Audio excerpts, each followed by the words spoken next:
Jadi hari ini kita ini di sini bersama teman-teman jurnalis infotainment, kita mengadakan pembentukan yang namanya Perkumpulan Jurnalis Infotainment Indonesia.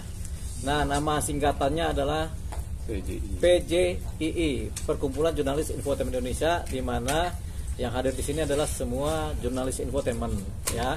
Dan kemudian tadi sudah ada pemilihan secara 2 kali pemilihan, di mana yang terpilih sebagai ketua umum dari PJII adalah Bapak Taufik, ya. Sekarang di samping saya adalah ketua dari PJII.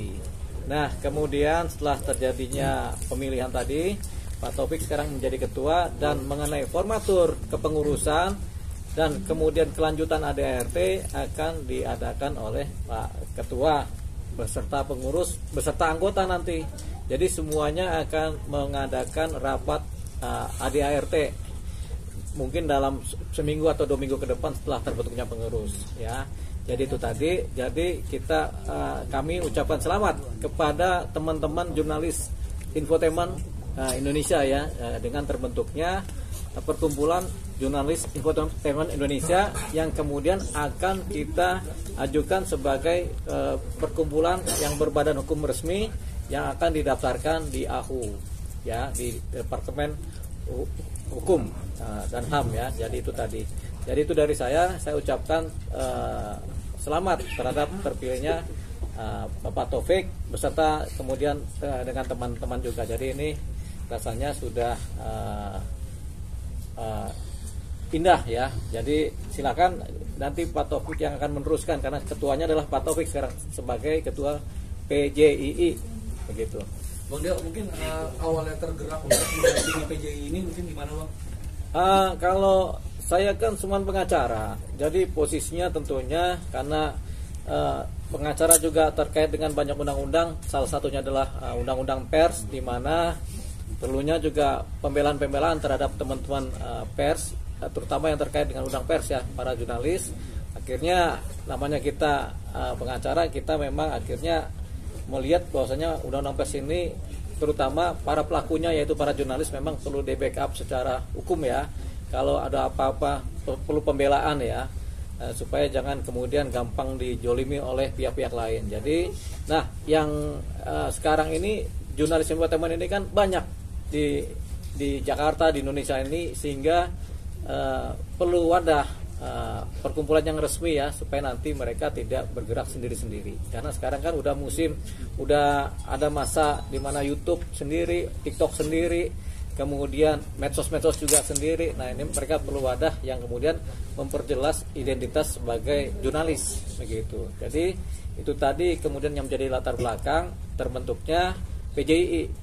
Mudah-mudahan nanti semakin banyak anggotanya, semakin kuat, sehingga posisinya sebagai jurnalis yang resmi juga kemudian bisa diterima oleh masyarakat. Ini juga kepentingannya adalah kepentingan untuk pembelaan hukum, kepentingan untuk kesejahteraan, dan lain-lain, gitu. Jadi itu kepentingannya. Bang, berarti bisa bilang kalau misalnya di antara kita semua ini ada yang disomasi atau diancam oleh salah satu pihak manapun, oleh, ya, orang-orang besar atau orang yang menengah, Abang siap maju membela dan bersama Pak Taufik untuk ya, tentunya kita secara bersama-sama akan membela yang lain. Jadi nggak sendiri-sendiri lagi, tapi adanya satu disomasi atau kemudian dikenai hukum, ada pembelanya, yaitu kita semua sebagai anggota dari PJII. Nah, saya kebetulan adalah berada di wilayah PJII sebagai bagian dari PJII, mungkin sebagai pengacaranya saja.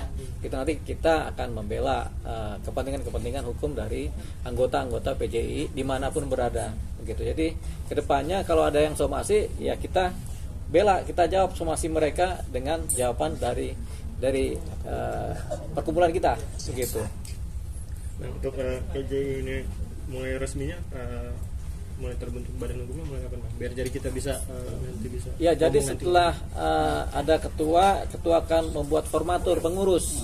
Setelah itu terbentuk, kemudian akan dibuatkan di notaris mengenai tulisan-tulisan akta-akta perkumpulan, dan kemudian didaftarkan ke Kumham. gitu. Itu mungkin dalam waktu 2 minggu ke depan setelah terbentuknya. Sekaligus juga ada RT yang lazim sebagai perkumpulan ya. Ada RT yang lazim sebagai perkumpulan dan ada RT khusus di mana ada keadaan-keadaan khusus yang kemudian dicantumkan sebagai ada RT khusus. Untuk sementara kita akan membuat ada RT perkumpulan jurnalis ini, dan itu nanti didaftarkan, dibuat oleh notaris dan kemudian didaftarkan di Kumham gitu sebagai badan hukum. Bang Taufik, mungkin pentingnya organisasi ini untuk mewadahi teman-teman khususnya jurnalis infotainment, bagaimana dari Bang Taufik sendiri? Ya, terima kasih. Selama ini kan kita tahu bahwa tidak semua teman-teman yang ada di lapangan jurnalis itu atau pekerja jurnalis itu terlindungi secara hukum. Apakah itu organisasi resmi seperti PWI yang berada di bawah naungan Dewan Pers, ya Bang ya.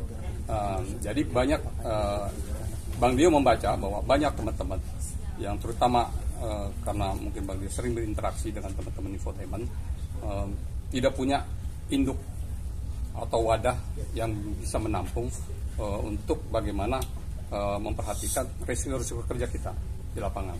Tadi Bang Dio mencontohkan bahwa banyak teman-teman yang sekarang kita tahu punya YouTube sendiri, punya TikTok atau medsos sendiri, yang risiko kerjanya tentu kita paham juga di lapangan. Kita tidak bisa ketika ada klien atau narasumber yang komplain terhadap pemberitaan ataupun hasil yang kita produksi, itu secara pembelanya secara undang-undang pers, karena kita tidak masuk dalam situ. Kalau ada undang-undang pers mungkin hak jawab itu berlaku. Tapi karena kita tidak ada, maka Bang Dio melihat peluang ini, dan disinilah wadah itu Bang Dio untuk mendampingi teman-teman secara kelembagaan, secara hukum. Kira-kira itu. Tapi bukan hanya itu, mungkin nanti ke depan juga kita akan coba untuk bagaimana teman-teman ini memperhatikan keselamatan kerja, ya, selain tadi risiko kerja ya Bang ya. Itu banyak hal nanti yang setelah nanti ini baru pas malam ini baru pertama kita terbentuk. Kebetulan alhamdulillah dapat amanah dari teman-teman semua. Saya sebagai ketuanya, nanti kita akan mencoba menyusun kepengurusan secara lengkap dan membentuk ADART, apa hak dan tanggung jawab anggota dan pengurus itu. Nanti di situ nanti kita akan bergerak bersama bahwa perkumpulan jurnalis infotainment Indonesia ini dari kita untuk kita. Mungkin seperti itu. Bang, bicara kepengurusan sendiri nantinya itu Bang Deo dan Pak Taufik yang memilih atau menunjuk langsung atau seperti apa? Jangan sampai dengan case yang udah hampir rata-rata organisasi yang kita temuin tuh orangnya lu lagi kasarnya gitu sih Pak. Gimana penentuannya? Ya, tadi kan di pemilihan tadi kan ada 2 polar utama ya, yaitu terpilihnya Bang Taufik sebagai yang nomor 1 dan kedua Bang Loteng sebagai nomor 2. Berarti itu kan ada perbedaan suara kan tipis.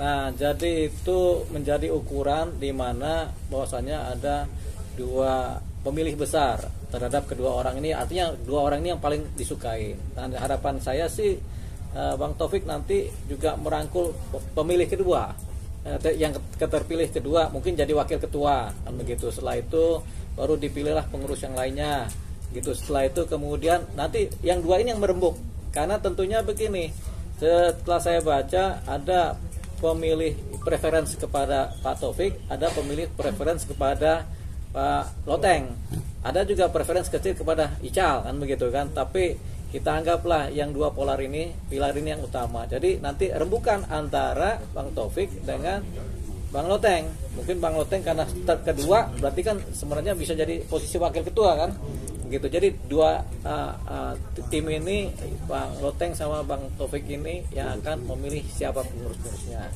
Tentunya posisi-posisinya nanti ditetapkan berdasarkan kebutuhan keanggotaan dan kebutuhan pengurus. Misalnya sekretaris 1, sekretaris 2, atau bidang pariwisata atau bidang apa itu nanti dirumuhkan berdua begitu. Jadi cukup mewakili, karena representasi berdua ini adalah 18 plus 21 kan, artinya sekitar 39 suara kan, sudah memenuhi quorum dari teman-teman yang ada. Jadi silakan nanti siapa yang berpilar kepada Bang Taufik, siapa yang berpilar kepada si Bang Loteng, saya nggak tahu karena kan itu kan anonim ya semua ya, si pemilihnya ya. Jadi tinggal mereka berdua yang akan memutuskan. Itu harapannya. Tapi teman-teman anggota juga kan punya hak satu suara sebenarnya kan, bisa juga memberikan masukan-masukan. Ini di tahap berikutnya ketika penentuan siapa pengurusnya, begitu, dan apa aja sih yang dibutuhkan di keanggotaan ini, begitu. Di organisasi ini, apakah perlu bendahara, apakah tidak, apakah perlu sekretaris, apakah tidak, apakah perlu bagian kesehatan, apakah tidak. Nanti yang memikirkan adalah dua pimpinan ini, begitu. Oke. Ya.